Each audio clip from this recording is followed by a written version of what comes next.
श्री पंचमुखी हनुमत् कवचम्।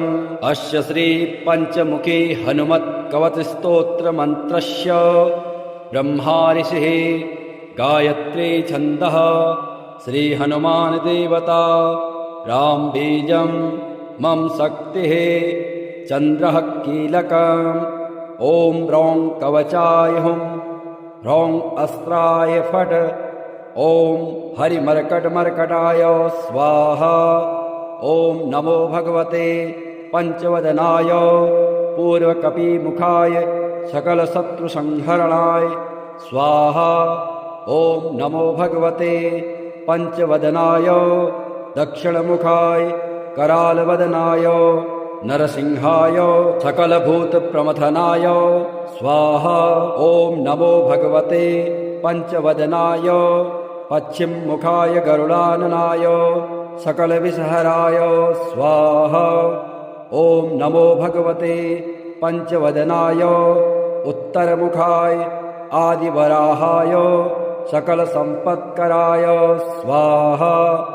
ओम नमो भगवते पंचवदनाय ऊर्ध्वमुखाय हयग्रीवाय सकलजनवशकराय स्वाहा। श्री पंचमुखी हनुमत् कवच स्तोत्रस्य श्रीरामचंद्र ऋषिः अनुष्टुप् छन्दः श्रीरामचंद्रो देवता सीता इति बीजं हनुमानीति शक्तिः हनुमत्प्रीत्यर्थे पाठे विनियोगः। ध्यानम् वन्दे वानरनारसिंहखगराट् क्रोडाश्ववक्त्रान्वितम् दिव्यालङ्करणं त्रिपञ्चनयनं देदीप्यमानं रुचा। हस्ताब्जैरसिकेटपुस्तकसुधा कुम्भाङ्कुशाद्रिम्हलं खट्वाङ्गं फणिभूरुहं दशभुजं सर्वारिवीरापहम्। श्रीरामदूताय अंजनीयाय वायुपुत्राय महाबलाय सीताशोकनिवारणाय महाबलप्रचण्डाय लङ्कापुरीदहनाय फाल्गुनसखाय कोलाहलसकलब्रह्माण्डविश्वरूपाय सप्तसमुद्रान्तरालङ्घिताय पिङ्गलनयनायामृतविक्रमाय सूर्यबिम्बफलसेवाधिष्ठितपराक्रमाय सञ्जीवन्या अंगद लक्ष्मण महाकपिसैन्यप्राणदात्रे दशग्रीवविध्वंसनाय रामेष्टाय सीतासहित रामचन्द्रवरप्रसादाय षट्प्रयोगागम पंचमुखी हनुमन् मन्त्रजपे विनियोगः। ओम हरिमर्कटमर्कटाय स्वाहा। ओम हरिमर्कटमर्कटाय वं वं वं वं वं वोषट् स्वाहा। ओम हरिमर्कटमर्कटाय फं फं फं फं फं फट् स्वाहा। ओम हरिमर्कटमर्कटाय खं खं खं खं खं मारणाय स्वाहा। ओम हरिमर्कटमर्कटाय ठं ठं ठं ठं ठं स्तम्भनाय स्वाहा। ओम हरिमर्कटमर्कटाय डम डम डम डम डम आकर्षणाय सकल संपत्कराय पंचमुखी वीर हनुमते स्वाहा। उच्चाटने ओम ढम ढम ढम ढम ढम कूर्ममूर्तये पंचमुखी हनुमते परयंत्र तंत्रोच्चाटनाय स्वाहा। कम खम गम घम ngम चम छम जम झम यम टम ठम डम ढम णम तम थम दम धम नम पम फम बम भम मम यम रम लम वम शम शम शम हम छम स्वाहा इति दिग्बन्धः। ओम पूर्वकपिमुखाय पंचमुखी हनुमते ठम ठम ठम ठम ठम सकलशत्रुसंहारणाय स्वाहा। ओम दक्षिणमुखाय पंचमुखी हनुमते करालवदनाय नरसिंहाय ह्रां ह्रां ह्रां ह्रां ह्रां सकलभूतप्रेतदमनाय स्वाहा। ओम पश्चिममुखाय गरुडासनाय पंचमुखी वीर हनुमते मम मम मम मम मम सकलविषहराय स्वाहा। ओम उत्तरमुखे आदिवराहाय लं लं लं लं लं नृसिंहाय नीलकण्ठाय पञ्चमुखे हनुमते स्वाहा। ॐ अञ्जनासुताय वायुपुत्राय महाबलाय रामेष्टफाल्गुनसखाय सीताशोकनिवारणाय लक्ष्मणप्राणरक्षकाय कपिसैन्यप्रकाशाय दशग्रीवाभिमानदहनाय श्रीरामचन्द्रवरप्रसादकाय महावीर्याय प्रथम ब्रह्माण्डनायकाय पञ्चमुखे हनुमते भूतप्रेत पिशाच ब्रह्मराक्षस शाकिनी डाकिनी अंतरिक्षग्रह परयंत्र परतंत्र सर्वग्रहोच्चाटनाय सकलशत्रुसंहारणाय पञ्चमुखे हनुमद्वरप्रसादाय सर्वरक्षकाय जं जं जं जं स्वाहा।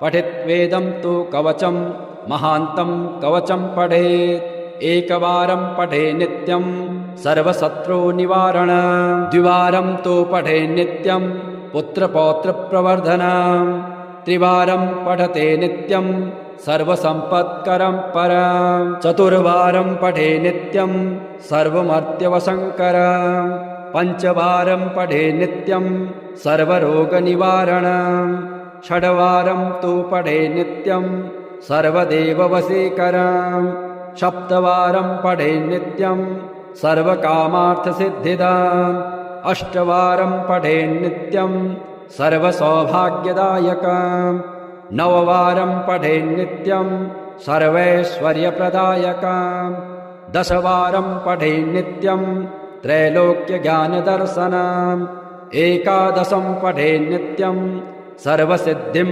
लभेन्नरः कवचं स्मृतिमात्रेण महालक्ष्मीफलप्रदाम् तस्माच्च प्रयता भाव्यं कार्यं हनुमतः प्रियम् सं सं सं सिद्धनाथं प्रणमति चरणं वायुपुत्रं च रौद्रं वं वं वं विश्वरूपं ह ह ह ह हसितं गर्जितं मेघछत्रं तं तं त्रैलोक्यनाथं तपति दिनकरं तं त्रिनेत्रस्वरूपं कं कं कन्दर्पवश्यं कमलमनहरं शाकिनीकालरूपं रं रं रं रामदूतं रणगजदमितं रावणच्छेददक्षं बं बं बं बालरूपं नतगिरिचरणं कम्पितं सूर्यबिम्बं मं मं मं मन्त्रसिद्धिं कपिकुलतिलकं मर्दनं साकिनीनां हुं हुं हुंकारबीजं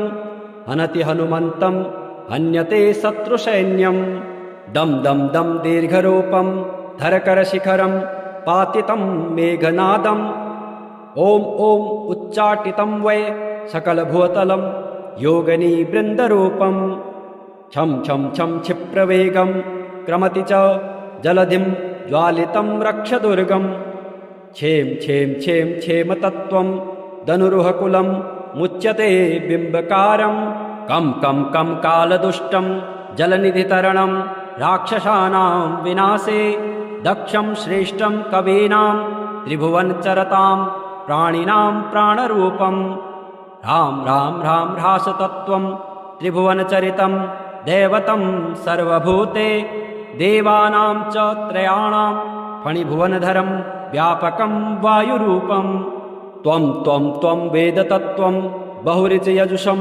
श्यामचाथर्वरूपं कं कं कं कन्दने त्वं ननु कमलतले राक्षसान् रौद्ररूपान् खं खं खं खड्गहस्तं झटिति भुवितले तोटितं नागपाशं ॐ ॐ ओङ्काररूपं त्रिभुवनपठितं वेदमन्त्राधिमन्त्रं सङ्ग्रामे शत्रुमध्ये जलनिधितरणे व्याघ्रसिंहे च सर्पे राजद्वारे च मार्गे गिरिगुहविवरे चोषरे कन्दरे वा भूतप्रेतादियुक्ते ग्रहगणविषये शाकिनी डाकिनीनां देशे विस्फोटकानां ज्वरवमनशिरः पीडने नाशकस्त्वं नमामि दूतं रामस्य सुखदं च सुरद्रुमं पीनवृत्तमहाबाहुं सर्वशत्रूनिबर्हणं नानारत्नसमायुक्त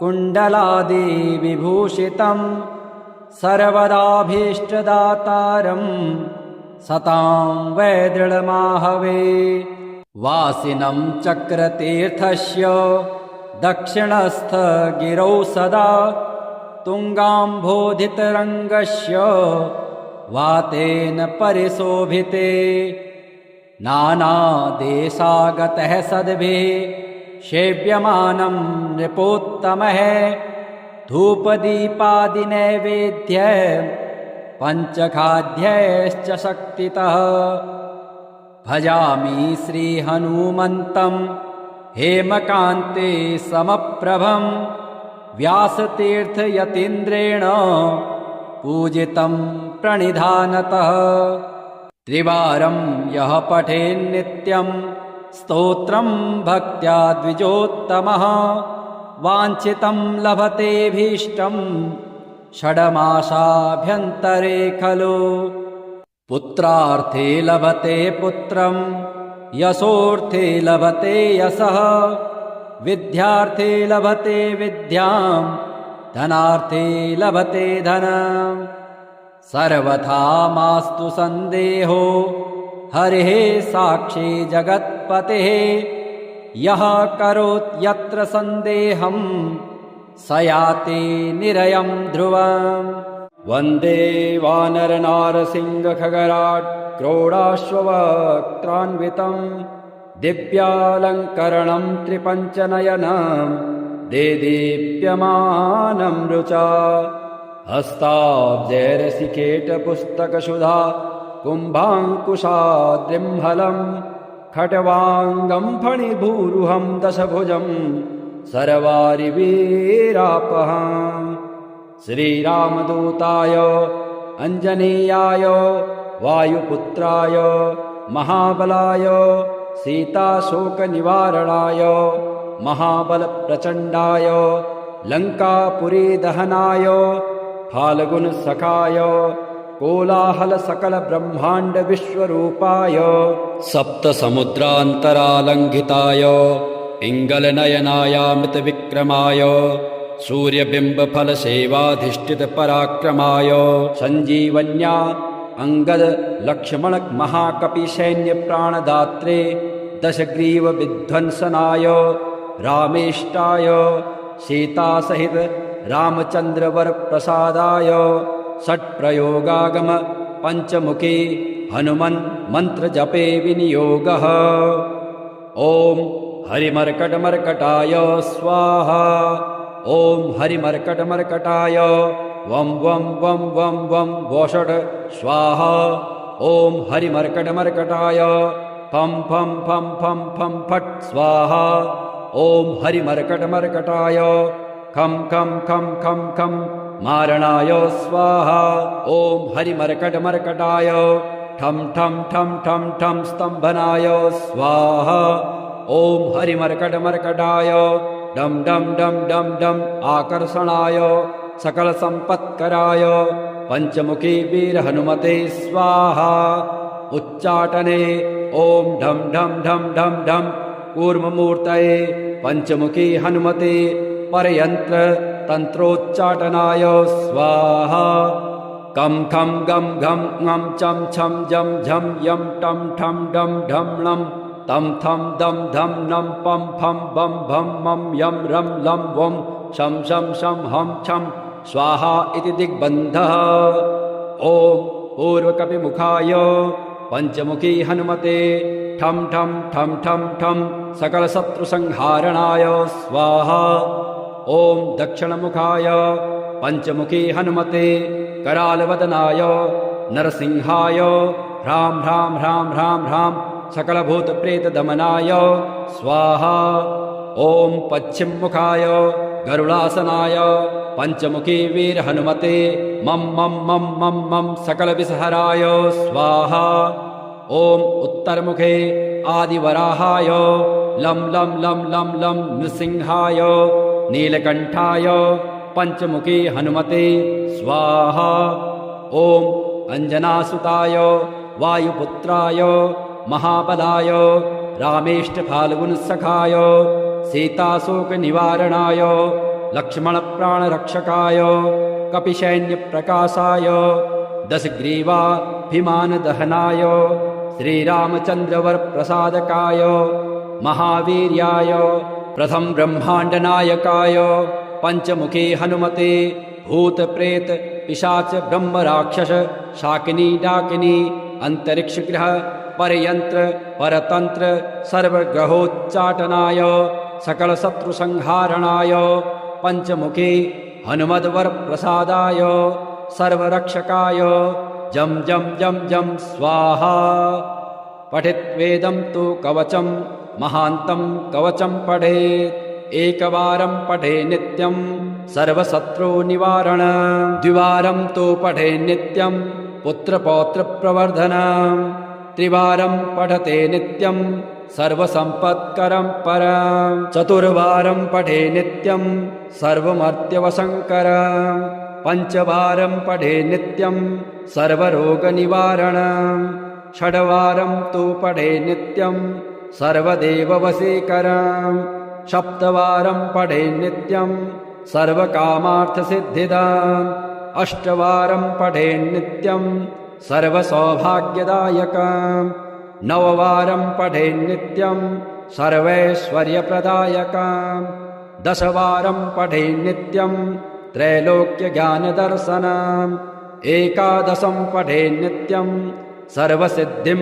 लभेन्नरः कवचं स्मृतिमात्रेण महालक्ष्मीफलप्रदम् तस्माच्च प्रयता भाव्यं कार्यं हनुमतः प्रियम् सं सं सं सिद्धनाथं प्रणमति चरणं वायुपुत्रं च रौद्रं वं वं वं विश्वरूपं ह ह ह ह हसितं गर्जितं मेघछत्रं तं तं त्रैलोक्यनाथं तपति दिनकरं तं त्रिनेत्रस्वरूपं कं कं कन्दर्पवश्यं कमलमनहरं शाकिनी कालरूपं रं रं रं रामदूतं रणगजदमितं रावणच्छेददक्षं बं बं बं बालरूपं नतगिरिचरणं कंपितं सूर्यबिम्बं मं मं मं मन्त्रसिद्धिं कपिकुलतिलकं मर्दनं साकिनीनां हुं हुं हुंकारबीजं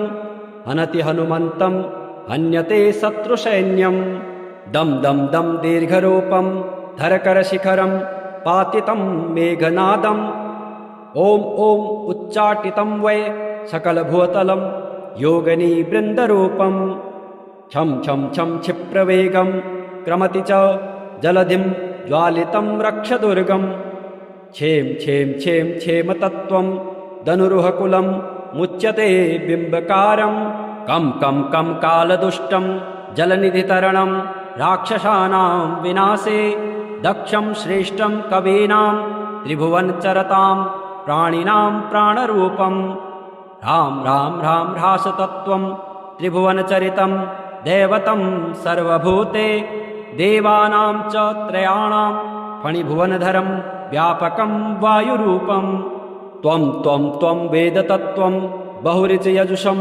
श्यामचाथर्वरूपं कं कं कं कन्दने त्वं ननु कमलतले राक्षसान् रौद्ररूपान् खं खं खं खड्गहस्तं झटिति भुवितले तोटितं नागपाशम् ॐ ॐ ओङ्काररूपं त्रिभुवनपठितं वेदमन्त्राधिमन्त्रं संग्रामे शत्रुमध्ये जलनिधितरणे व्याघ्रसिंहे च सर्पे राजद्वारे च मार्गे गिरिगुहविवरे चोषरे कन्दरे वा भूतप्रेतादियुक्ते ग्रहगणविषये शाकिनी डाकिनीनां देशे विस्फोटकानां ज्वरवमनशिरः पीडने नाशकस्त्वं नमामि दूतं रामस्य सुखदं च सुरद्रुमं पीनवृत्तमहाबाहुं सर्वशत्रुनिबर्हणं नानारत्नसमायुक्त कुण्डलादिविभूषितं सर्वदाभीष्टदातारं सतां वै दृढमाहवे वासिनं चक्रतीर्थस्य दक्षिणस्थगिरौ सदा तुङ्गाम्भोधितरङ्गस्य वातेन परिशोभिते नानादेशागतः सद्भिः सेव्यमानं नृपोत्तमः धूपदीपादिनैवेद्य पञ्चखाद्यैश्च शक्तितः भजामि श्रीहनुमन्तं हेमकान्ते समप्रभं व्यासतीर्थयतीन्द्रेण पूजितं प्रणिधानतः त्रिवारं यः पठेन्नित्यं स्तोत्रं भक्त्या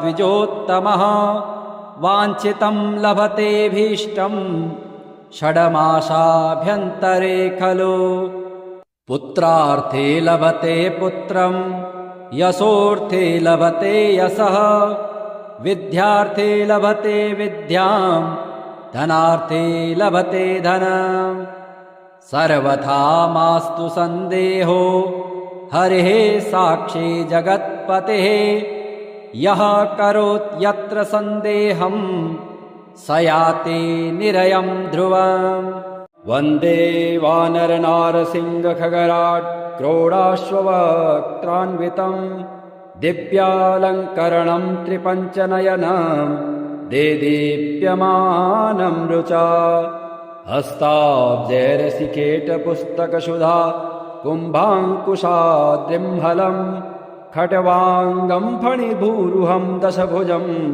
सर्वारिवीरापहम् श्रीरामदूताय अञ्जनेयाय वायुपुत्राय महाबलाय सीताशोकनिवारणाय महाबलप्रचण्डाय लङ्कापुरीदहनाय फाल्गुनसखाय कोलाहलसकलब्रह्माण्डविश्वरूपाय सप्तसमुद्रान्तरालङ्घिताय पिङ्गलनयनायामितविक्रमाय सूर्यबिम्बफलसेवाधिष्ठितपराक्रमाय सञ्जीवन्या अङ्गदलक्ष्मणमहाकपिसैन्यप्राणदात्रे दशग्रीवविध्वंसनाय रामेष्टाय सीतासहित रामचन्द्रवरप्रसादाय षट्प्रयोगागम पञ्चमुखी हनुमन् मन्त्रजपे विनियोगः ॐ हरिमर्कटमर्कटाय स्वाहा ॐ हरिमर्कटमर्कटाय वं वं वं वं वं वोषट् स्वाहा ॐ हरिमर्कटमर्कटाय फं फं फं फं फं फट् स्वाहा ॐ हरिमर्कटमर्कटाय खं खं खं खं खं मारणाय स्वाहा ॐ हरिमर्कटमर्कटाय ठं ठं ठं ठं ठं स्तम्भनाय स्वाहा ॐ हरिमर्कटमर्कटाय डं डं डं डं डं आकर्षणाय सकलसम्पत्कराय पञ्चमुखी वीरहनुमते स्वाहा उच्चाटने ॐ ढं ढं ढं ढं ढं कूर्ममूर्तये पञ्चमुखी हनुमते परयन्त्र तन्त्रोच्चाटनाय स्वाहा कं खं गं घं ङं चं छं जं झं यं टं ठं डं ढं णं तं थं दं धं नं पं फं बं भं मं यं रं लं वं शं शं शं हं छं स्वाहा इति दिग्बन्धः ॐ पूर्वकपिमुखाय पञ्चमुखी हनुमते ठं ठं ठं ठं ठं सकलशत्रुसंहारणाय स्वाहा ॐ दक्षिणमुखाय पञ्चमुखी हनुमते करालवदनाय नरसिंहाय ह्रां ह्रां ह्रां ह्रां ह्रां सकलभूतप्रेतदमनाय स्वाहा ॐ पश्चिममुखाय गरुडासनाय पञ्चमुखी वीरहनुमते मं मं मं मं मं सकलविषहराय स्वाहा ॐ उत्तरमुखे आदिवराहाय लं लं लं लं लं नृसिंहाय नीलकण्ठाय पञ्चमुखी हनुमते स्वाहा ॐ अञ्जनासुताय वायुपुत्राय महाबलाय रामेष्टफाल्गुनसखाय सीताशोकनिवारणाय लक्ष्मणप्राणरक्षकाय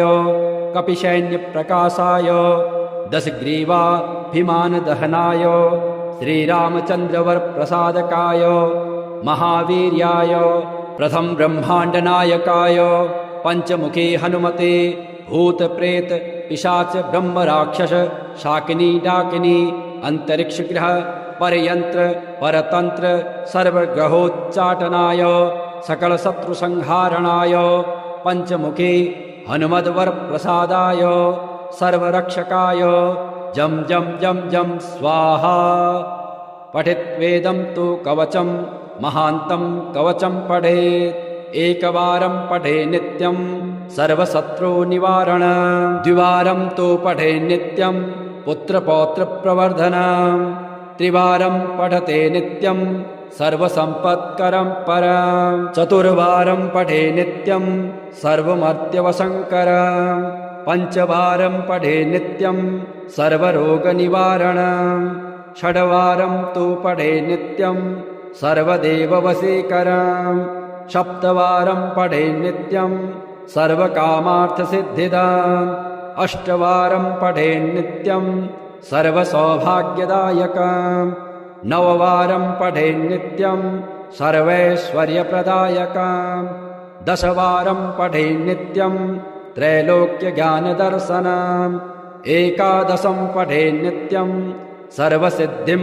लभेन्नरः कवचं स्मृतिमात्रेण महालक्ष्मीफलप्रदाम् तस्माच्च प्रयता भाव्यं कार्यं हनुमतः प्रियम् सं सं सं सिद्धनाथं प्रणमति चरणं वायुपुत्रं च रौद्रं वं वं वं विश्वरूपं ह ह ह ह हसितं गर्जितं मेघछत्रं तं तं त्रैलोक्यनाथं तपति दिनकरं तं त्रिनेत्रस्वरूपं कं कं कन्दर्पवश्यं कमलमनहरं शाकिनीकालरूपं रं रं रं रामदूतं रणगजदमितं रावणच्छेददक्षं बं बं बं बालरूपं नतगिरिचरणं कम्पितं सूर्यबिम्बं मं मं मं मन्त्रसिद्धिं कपिकुलतिलकं मर्दनं साकिनीनां हुं हुं हुंकारबीजं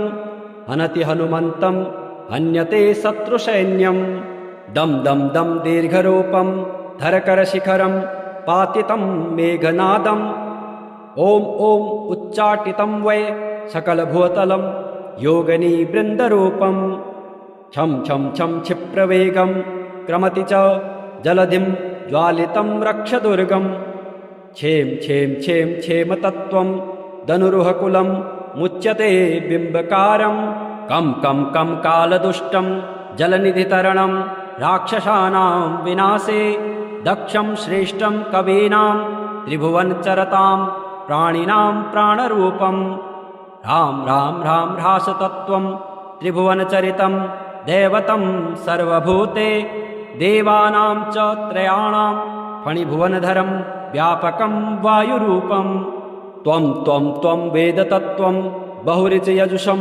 श्यामचाथर्वरूपं कं कं कं कन्दने त्वं ननु कमलतले राक्षसान् रौद्ररूपान् खं खं खं खड्गहस्तं झटिति भुवितले तोटितं नागपाशम् ॐ ॐ ओङ्काररूपं त्रिभुवनपठितं वेदमन्त्राधिमन्त्रम् सङ्ग्रामे शत्रुमध्ये जलनिधितरणे व्याघ्रसिंहे च सर्पे राजद्वारे च मार्गे गिरिगुहविवरे चोषरे कन्दरे वा भूतप्रेतादियुक्ते ग्रहगणविषये शाकिनी डाकिनीनां देशे विस्फोटकानां ज्वरवमनशिरः पीडने नाशकस्त्वम् नमामि दूतं रामस्य सुखदं च सुरद्रुमं पीनवृत्तमहाबाहुं सर्वशत्रुनिबर्हणम्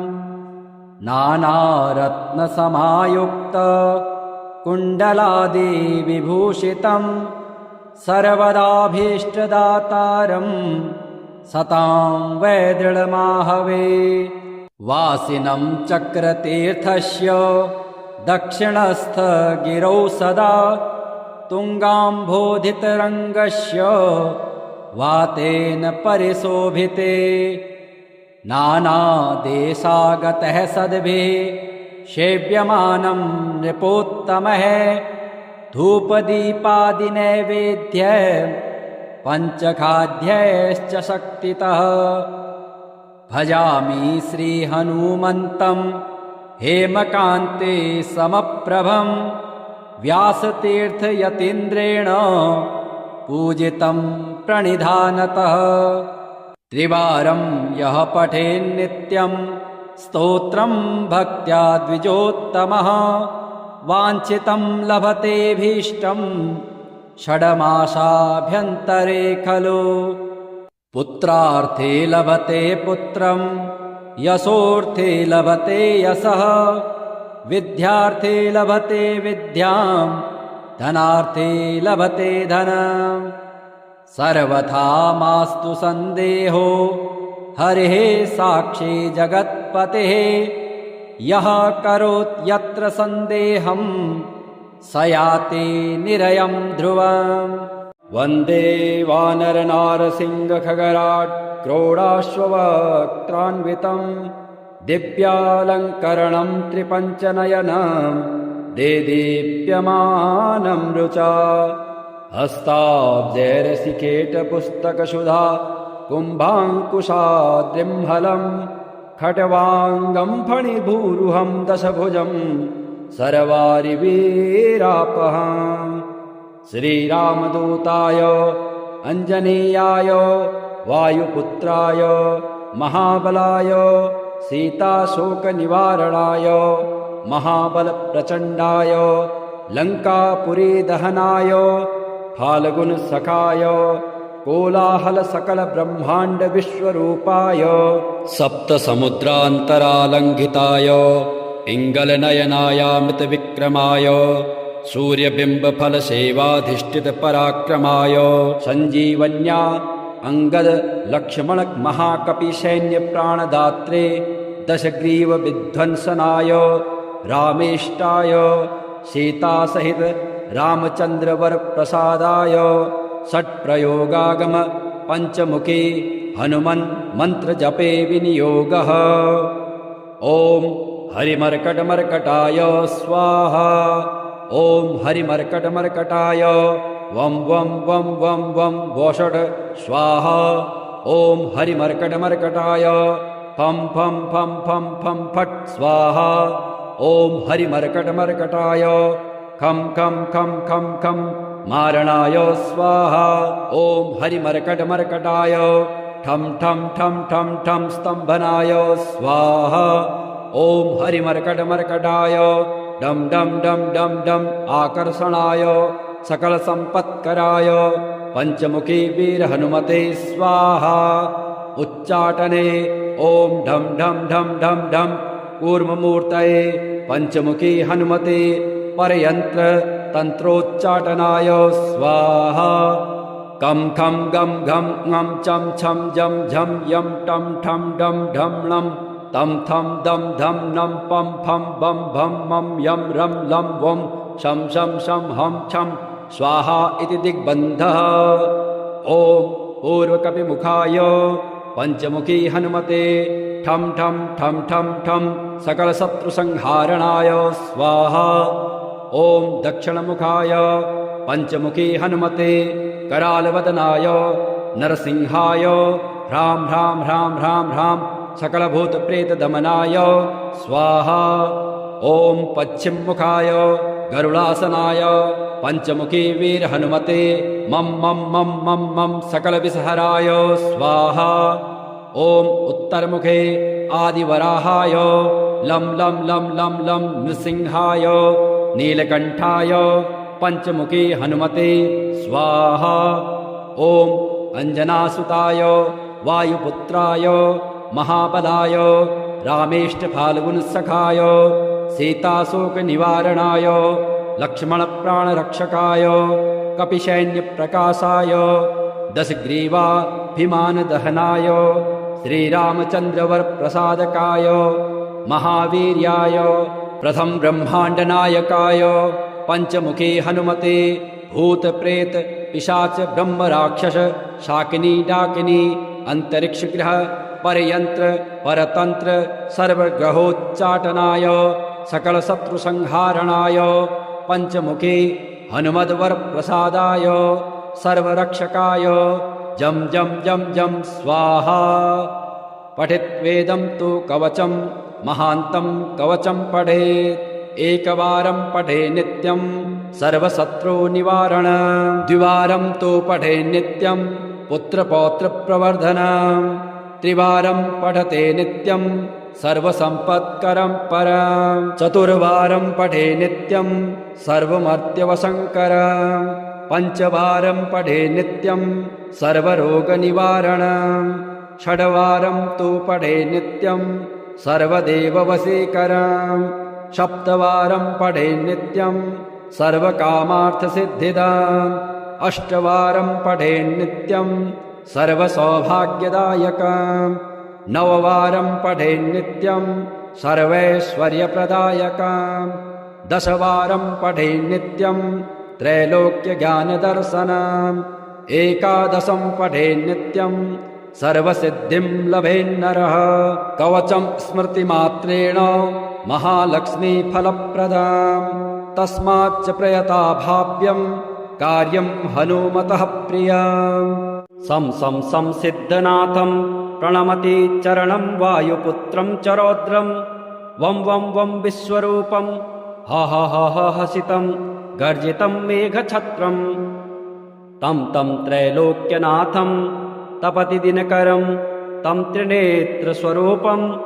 कं कं कन्दर्पवश्यं कमलमनहरं शाकिनीकालरूपं। रं रं रं रामदूतं रणगजदमितं रावणच्छेददक्षं।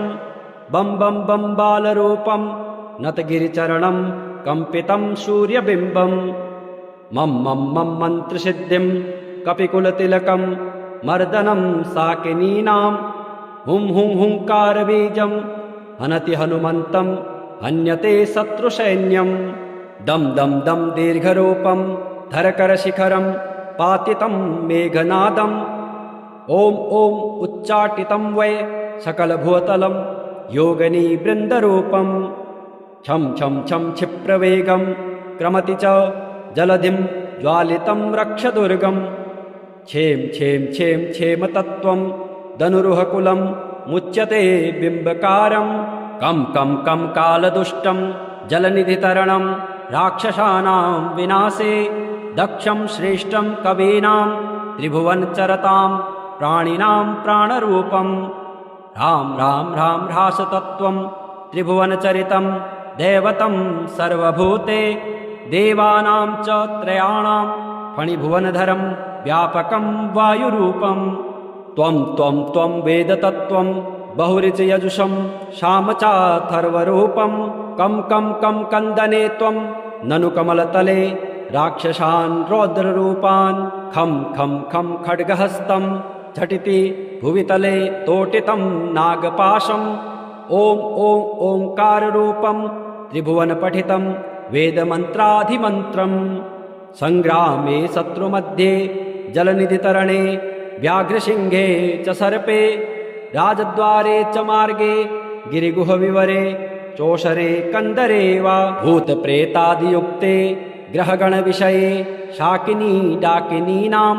देशे विस्फोटकानां ज्वरवमनशिरः पीडने नाशकस्त्वम्। नमामि दूतं रामस्य सुखदं च सुरद्रुमं। पीनवृत्तमहाबाहुं सर्वशत्रुनिबर्हणम्। नानारत्नसमायुक्त कुण्डलादिविभूषितं सर्वदाभीष्टदातारं सतां वै दृढमाहवे। वासिनं चक्रतीर्थस्य दक्षिणस्थगिरौ सदा तुङ्गाम्भोधितरङ्गस्य वातेन परिशोभिते। नानादेशागतः सद्भिः सेव्यमानं नृपोत्तमः। धूपदीपादिनैवेद्य पञ्चखाद्यैश्च शक्तितः। भजामि श्रीहनुमन्तं हेमकान्ते समप्रभं। व्यासतीर्थयतीन्द्रेण पूजितं प्रणिधानतः।